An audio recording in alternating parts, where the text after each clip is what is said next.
అందరికీ నమస్కారం.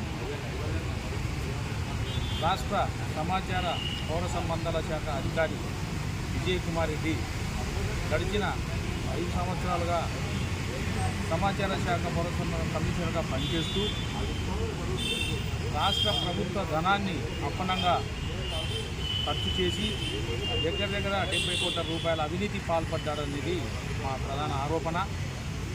వైఎస్ఆర్సీపీ సోషల్ మీడియాలో ఉన్నటువంటి వారికి ఇన్ఫర్మేషన్ డిపార్ట్మెంట్ నుంచి వేల రూపాయల జీతాలు ఇవ్వడం, అదేవిధంగా సమాచార శాఖలో అవుట్సోర్సింగ్ ఉద్యోగాల పేరిట ఒక్కొక్కరి దగ్గర 5 లక్షల రూపాయలు వసూలు చేశారనేది అందరికీ తెలిసిన విషయం. ముఖ్యంగా ప్రభుత్వ ప్రకటనలు ఇచ్చేటువంటి విషయంలో ఆయన చూపినటువంటి వ్యత్యాసం కోట్ల రూపాయల అవినీతి జరిగిందనేది ప్రధానమైనటువంటి ఆరోపణ. ఆయన తెలుగుదేశం ప్రభుత్వం అధికారంలోకి వస్తుందని తెలిసిన వెంటనే సెలవులను రద్దు చేసుకొని సెంట్రల్ సర్వీసెస్కు పోయేదానికి ప్రయత్నించడం చేయడం జరిగింది.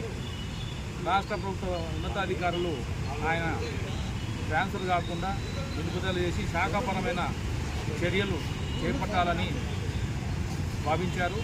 ఈ క్రమంలో నంద్యాలలో పనిచేసేటువంటి మేము ఆయనపై శాఖాపరమైన చర్యలు తీసుకొని విచారణ జరిపి ప్రభుత్వం నుండి అప్పనంగా బయటికి పోయినటువంటి మొత్తాన్ని రాబట్టాలని, విదేశాలకు పారిపోకుండా పాస్పోర్ట్ సీజ్ చేయాలని మేము నంద్యాల 2వ పట్టణ సీఏ గారికి ఫిర్యాదు ఇవ్వడం జరిగింది.